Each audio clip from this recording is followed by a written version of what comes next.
Hello all welcome back to Vamshika cooking and tip channel. ఈ రోజు పెళ్లి రోజు పుట్టినరోజు జరుపుకుంటున్న వాళ్ళందరూ కూడా heartfully congratulations and memory happy returns of the day అండి. స్కిప్ చేయకుండా చూడడానికి అయితే ట్రై చేయండి. ఈ టిప్స్ అయితే మన పనులను సులువుగా చేసుకోవచ్చు, మన మనీని అయితే సేవ్ చేసుకోవచ్చు. ఏది మీకు బాగా నచ్చింది అనేది కూడా కమెంట్ బాక్స్లో కమెంట్ చేయండి. యూస్ఫుల్ అనిపిస్తే మాత్రం మీ ఫ్రెండ్స్ అండ్ ఫ్యామిలీకి షేర్ చేయండి. టిప్ని అయితే చూసేద్దామండి. ఒక గ్లాస్ వాటర్ తీసుకున్నాను, దానిలో 4-5 పీసెస్ దాల్చిన చెక్క ఉంటుంది కదా, దాల్చిన చెక్క వేసుకొని కొంచెం వేట్ చేసుకోవాలండి. గోరువెచ్చలుగా అయితే సరిపోతుంది, మరి మరగ్గా కావాల్సిన అవసరమే లేదు. తర్వాత వీటిని బాగా చల్లారనివ్వండి. చల్లారిన తర్వాత ఇలాంటి బాటిల్లో కానివ్వండి, లేదు అంటారా వాటర్ బాటిల్ ఏదైనా ఉంటే కూల్ డ్రింక్ బాటిల్, దానికి కనుక క్యాప్ హోల్స్ చేసేసి ఈ విధంగా స్టెయిన్ చేసుకున్నామే అనుకోండి. డైనింగ్ టేబుల్స్ ఉంటాయి కదా, నాన్ వెజ్ తిన్నప్పుడు డైనింగ్ టేబుల్ ఎంత మనం నీట్గా వాష్ చేసినా కానీ, ఎలాంటి స్ప్రేస్తో వాష్ చేసినా కానివ్వండి, బ్యాడ్ స్మెల్ అది వస్తూ ఉంటుంది కదా, అలాంటప్పుడు ఈ విధంగా దాల్చిన చెక్క వాటర్తో కనుక క్లీన్ చేసి ఒకసారి మీరు ట్రై చేయండి. ఎప్పుడైనా సరే మంచి వాసన అయితే వస్తుంది. అట్ ద సేమ్ టైం మన గ్యాస్ స్టవ్ కూడా నాన్ వెజ్ వండినప్పుడు ముఖ్యంగా ఇలాంటి గ్లాసులు ఏవైతే ఉంటాయో గ్యాస్ స్టవ్లు బ్యాడ్ స్మెల్ ఎక్కువ అయిపోతూ ఉంటుంది కదండి. ఎలాంటి మన సర్ఫ్ వేసి క్లీన్ చేసినా కానీ పోదు కదా, అలాంటప్పుడు ఈ దాల్చిన చెక్క వాటర్తో క్లీన్ చేస్తే మంచి వాసన అయితే వస్తుందండి. అండ్ అలానే బాత్రూంలో కూడా కొంచెం ఇలా కార్నర్స్ ఉంటాయి కదండి, కార్నర్స్ కూడా మంచిగా స్ప్రే చేస్తే మంచి వాసన వస్తుంది. మన ఇంట్లో ఉన్న కర్టన్స్ పై కూడా స్ప్రే చేస్తాం. న్యాచురల్ ఫ్రేగ్రెంట్ అంటే ఇది. మనం ఎలాంటి స్ప్రేస్ వాడకుండా అప్పుడప్పుడు ఎప్పుడైనా సరే రూమ్స్ బ్యాడ్ స్మెల్ వస్తున్నా సరే, ఇలా నాన్ వెజ్ తిన్నప్పుడు బ్యాడ్ స్మెల్ వస్తుందన్నా కానీ ఎలాంటి ఫ్రేగ్రెంట్ లేకుండా ఇంట్లోనే రూపాయి ఖర్చు లేకుండా ఈ విధంగా దాల్చిన చెక్క వాటర్ కనుక స్ప్రే చేసామనుకోండి, ఇల్లంతా మంచి వాసన అయితే వస్తుంది. అండ్ నెక్స్ట్ స్టెప్ వచ్చేసేసి రెగ్యులర్గా మన కిచెన్లో వాడుకునే వాటిలో ఇవి కూడా ఒకటి కదండి. వీటిని కనుక క్లీన్ చేయకుండా అలాగే వదిలేసి అనుకోండి, సిజర్స్ కానివ్వండి, పీలర్స్ కానీ, మురికి అనేది ఎక్కువైపోతుంది. At the same time shining కూడా తగ్గిపోతూ ఉంటాయి కదండి. అలా కాకుండా షైనింగ్ రావాలి, మురికి అనేది ఈజీగా పోవాలి అనుకుంటే మాత్రం ఈ విధంగా అయితే క్లీన్ చేసుకోవాలండి. టమాటా సాస్ ఉంటుంది కదా, టమాటా సాస్ని కొంచెం అయితే తీసుకొని మనకి మురికి ఎక్కువ ఎక్కడ అనిపిస్తూ ఉంటుందో ఆ కార్నర్స్లో కూడా మొత్తం అప్లై చేసేసి, ఆ తర్వాత నిమ్మకాయ తక్కువ ఉంటుంది కదా, దానిపైన కొంచెం సాల్ట్ వేసేసి మనం ఈ విధంగా ఒక 10 నిమిషాలు కనుక రబ్ చేసాము అనుకోండి, మొత్తాన్ని కలిపి ఈ విధంగా రబ్ చేసుకుంటూ ఉన్నామనుకో మురికి ఏదైతే ఆ కార్నర్స్లో కూడా ఈజీగా అయితే పోతుంది. బిఫోర్ చూడండి ఎలా ఉన్నాయి, ఎంత మురికి. ఇప్పుడు క్లీన్ చేసిన తర్వాత చూపిస్తాను చూడండి ఎంత షైనింగ్గా ఉన్నాయో, చాలా నీట్గా కూడా క్లీన్ అయిపోతాయి. ఆ కార్నర్స్లో మురికి అనేది కూడా లేకుండా అయితే ఉంటుంది. ఎవరికైనా యూస్ఫుల్గా అనిపిస్తే ట్రై చేయండి, మీకు ఖచ్చితంగా 100% అయితే వర్క్ అవుతుంది. ఐ హోప్ ఈ టిప్ కూడా నచ్చితే కనుక please me friends and family share చేయండి. నెక్స్ట్ టిప్ వచ్చేసి కొబ్బరి చిప్పులోంచి కొబ్బరి తీయాలి అంటే మనం చాలా ఇబ్బంది పడుతూ ఉంటాం. మన చిప్ప ఈజీ రావాలి, మనకి కొంచెం కూడా కష్టపడకుండా మన పని సులువుగా అయిపోవాలి అనుకుంటే మాత్రం ఈ విధంగా కొబ్బరి చిప్పని ఏదైతే ఉందో దాన్ని కొంచెం సేపు వేడి చేయండి. ఎక్కువసేపు కూడా వేడి చేయాల్సిన అవసరం లేదండి, బట్ జాగ్రత్తగా అయితే ఉండండి. కొంచెం చల్లారిన తర్వాత చాకుతో ఇలా అంటే చాలంటే మనకి ఈజీగా కొబ్బరి మనకి చిప్ప అనేది ఈజీగా అయితే వస్తుంది. చూపిస్తున్నాను చూడండి ఎంత నీట్గా అయితే వస్తుంది.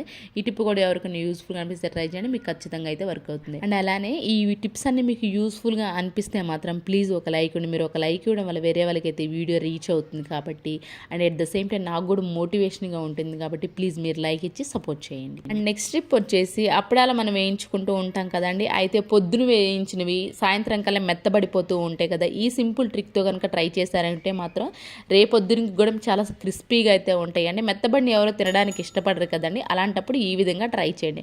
ఒక స్టీల్ బౌల్ ఏదైనా తీసుకుని అడుగున టిష్యూ పేపర్ అయితే పెట్టేసండి. ఆయిల్ కొంచెం కూడా లేకుండా అయితే చూసుకోవాలండి మీరు అప్పడాలు వేసేటప్పుడు. ఈ విధంగా అప్పడాలన్నీ వేసేసి పైన టిష్యూ పేపర్తో కనుక కవర్ చేసేసండి. కంప్లీట్గా కవర్ చేసి ఉంచుకున్నారే అనుకోండి, మీకు రేపటి వరకు కూడా మీకు అప్పడాలు అనేవి క్రిస్పీగా అయితే ఉంటాయి కానీ సాఫ్ట్ అనేవి లేకుండా అయితే ఉంటాయి. ఐ హోప్ ఈ టిప్ కూడా నచ్చింది కనుక ప్లీజ్ మీకు ఏది బాగా నచ్చింది అనేది కూడా కమెంట్ బాక్స్లో కమెంట్ చేయండి. నెక్స్ట్ టిప్ వచ్చేసి ఇలాంటి బాటిల్స్ కానివ్వండి లేదంటే ఫ్లాస్క్లు కానివ్వండి క్లీన్ చేయడం ఖచ్చితంగా మనకి బ్రష్ అయితే కావాలి కదండి. ఇన్ కేస్ మీకు ఆ టైంలో బ్రష్ అవైలబుల్ లేదు అనుకోండి, సింపుల్గా మనకి దోశలు వేసుకునే గరిట ఉంటుంది కదా, ఆ గరిటకి బ్యాక్ సైడ్ ఈ విధంగా ఆనియన్స్ కానీ లేదా ఫ్రూట్స్ కొన్నప్పుడు నెట్టెడ్ బ్యాగ్స్ అయితే వస్తూ ఉంటాయి కదండి, దీన్ని కనుక పెట్టేసి యూజ్ అంతా రబ్బర్ బ్యాండ్ పెట్టేసి బాటిల్లో మనం కొంచెం సాల్ట్ కనుక వేసేసి తో కనుక క్లీన్ చేసుకోమనుకోండి, మన వాటర్ బాటిల్ క్లీన్ చేసే బ్రష్ లేకపోయినా కానీ ఇంట్లో ఈ విధంగా అయితే బ్రష్ని అయితే తయారు చేసి క్లీన్ చేసుకోవచ్చు. నెక్స్ట్ టిప్ వచ్చేసి బెల్ట్స్ ఉంటాయి కదండి, బెల్ట్స్ లెదర్లు ఇలా కొంచెం బ్యాక్ సైడ్ లేచిపోయినా లేదంటే కార్నర్లో ఎక్కడైనా కట్ అయినా కానివ్వండి వేసుకోవడానికి అయితే ఇష్టపడరు కదండి. దీన్ని మనం అనవసరం చెప్పి పడేస్తూ ఉంటాం కదా, అయితే దీన్ని రీయూజ్ ఎలా చేయాలో చూద్దామండి. ఇప్పుడు దీన్ని కనుక ఒక దగ్గర హ్యాంగర్ కనుక హ్యాంగ్ చేసామనుకోండి, క్లచెస్ ఉంటాయి కదండి, క్లచెస్ నీట్గా అయితే పెట్టేసుకోవచ్చు అండి. క్లచెస్ ఎక్కువ కనుక ఉన్నాయి అనుకోని ఎక్కడ పడితే అక్కడ పడేస్తూ ఉంటాం కదా, అవసరమైన ఒక్కడు కూడా కనిపించదు కదా. ఈ విధంగా అనవసరమైన పడేసే బెల్ట్ని ఈ విధంగా ఆర్గనైజ్ చేసామనుకో మనకి ఈజీగా అయితే కనిపిస్తే అనవసరమైన దాన్ని కూడా రీయూజ్ చేసిన వాళ్ళు అయితే. ఇలాంటి టిప్స్ మన ఛానల్లో చాలా అయితే ఉన్నాయండి. అనవసరమైన దాన్ని ఎలా రీయూజ్ చేసుకోవాలి, మన మనీని ఎలా సేవ్ చేసుకోవాలని ప్లీజ్ ప్రీవియస్ వీడియోస్లోకి వెళ్ళి చూసి మీకు నచ్చితేనే సబ్స్క్రైబ్ చేసుకోండి. టిప్ వచ్చేసి ది బెస్ట్ టిప్ అని ప్రతి ఒక్కరికి యూజ్ అయ్యే టిప్ ఇది. కొంచెం టూత్ పేస్ట్ని అయితే తీసుకున్నాను ఒక బౌల్లో, దానిలోని గోధుమ పిండి ఒక స్పూన్ అయితే వేసేసుకున్నాను. నిమ్మకాయ ఉంటుంది, నిమ్మకాయ జ్యూస్ని కూడా వేసేసుకున్నానండి. దానిలోని వెనిగర్ ఉంటుంది, వెనిగర్ని కూడా వేసేసుకొని బాగా కలిపేసుకోవాలండి. వెనిగర్ లేని వాళ్ళు ఎవరైనా ఉన్నారు అంటే నిమ్మకాయని కొంచెం నేను ఒకే బద్ద తీసుకున్నానండి, మీరు 2 బద్దలు అయితే తీసుకోవచ్చు అండి. అండ్ అలానే మన ట్యాప్స్ ఉంటాయి కదండి, ఎంత మనం నీట్గా క్లీన్ చేసినా కానీ ఇలాంటి తుప్పు మరకలు, అలాగే ముఖ్యంగా సాల్ట్ వాటర్ ఉన్న వాళ్ళైతే మాత్రం ఎక్కువ వాటర్ పైన ట్యాప్స్ పైన ఇలా మరకలు అనేవి పడుతూ ఉంటాయి కదండి. ఎలాంటి కెమికల్ లేకుండా ఎక్కువ మనం కష్టపడకుండా ఈజీగా మనకి మరకలు పోవాలి, అలాంటి తుప్పు మరకలు కానివ్వండి, లేదంటే వాటర్ మరకలు కానివ్వండి, సాల్ట్ మరకలు కానీ పోవాలి అనుకుంటే మాత్రం ఇది ఏదైతే ఉందో మనం తయారు చేసుకున్నది దాన్ని పాత బ్రష్ కనుక పెట్టేసేసి మొత్తం అప్లై చేసేసండి. అప్లై చేసిన తర్వాత ఒక 2-3 అవర్స్ ఆగండి. 2-3 అవర్స్ తర్వాత కనుక మీరు గ్రీన్ స్క్రబ్బర్తోనే నేను నీట్గా క్లీన్ చేసి చూపిస్తాను. మీకు ఇంకా ఎక్కువ మరకలు ఉన్నాయి అనుకోండి, స్టీల్ స్క్రబ్బర్ ఉంటుంది కదా, ఆ స్టీల్ స్క్రబ్బర్తో కనుక క్లీన్ చేసుకున్నారనుకోండి, ఎలాంటి తుప్పు మరకలు ఉన్నా కానివ్వండి, సాల్ట్ మరకలు ఉన్నా ఈజీగా అయితే పోతాయండి. ఈ విధంగా క్లీన్ చేసుకున్న తర్వాత వాటర్తో కనుక వాష్ చేసుకున్నామనుకోండి, మనం సేమ్ కొత్తగా తీసుకొచ్చినప్పుడు ఎలా అయితే నీట్గా అయితే ఉంటాయో మనకి ట్యాప్స్ అనేది సేమ్ అంతే షైనింగ్ తోట చాలా నీట్గా అయితే ఉంటాయండి.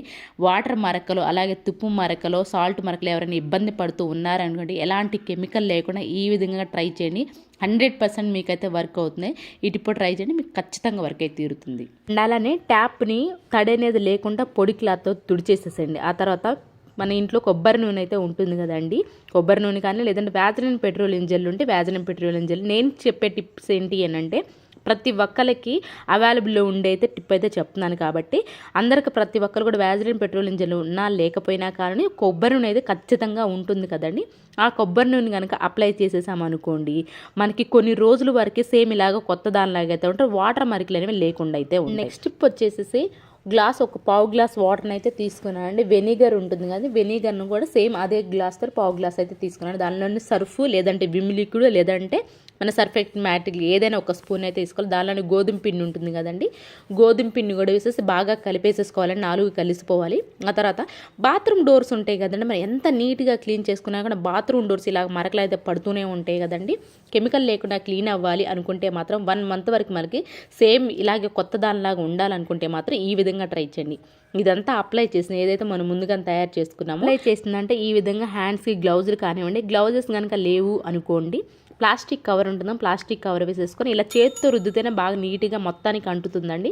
క్లీనింగ్ అప్పుడు కూడా మొత్తం నీట్గా అయితే పోతుంది కాబట్టి ప్లాస్టిక్ కవర్ కానీ వేసేసుకొని డోర్ మొత్తానికి అప్లై చేసి ఒక అరగంట పాటు వదిలేసేయండి. మీరు కావాలి అనుకుంటే మాత్రం దానిలో కొంచెం నిమ్మకాయ కూడా పిండుకోవచ్చు అండి మీరు తయారు చేసుకునేటప్పుడే, లేదంటే ఇదైనా అరగంట తరువాత చూడండి స్టీల్ స్క్రబ్బర్ ఉంటుంది కదండి, స్టీల్ స్క్రబ్బర్ తీసుకొని కొంచెం వాటర్ పోసుకుంటూ ఈ విధంగా ఎక్కడైతే మనకి ఎక్కువ మురికి ఉంటుందో, వాటర్ మరకలు ఎక్కువ ఉంటాయి, సాల్ట్ మరకలు ఉంటాయి, అక్కడంతా నీట్గా క్లీన్ చేసుకోవాలి. ఎక్కువ టైం కూడా పట్టదని, చాలా తక్కువ టైంలో మురికి అంతా పోతుంది.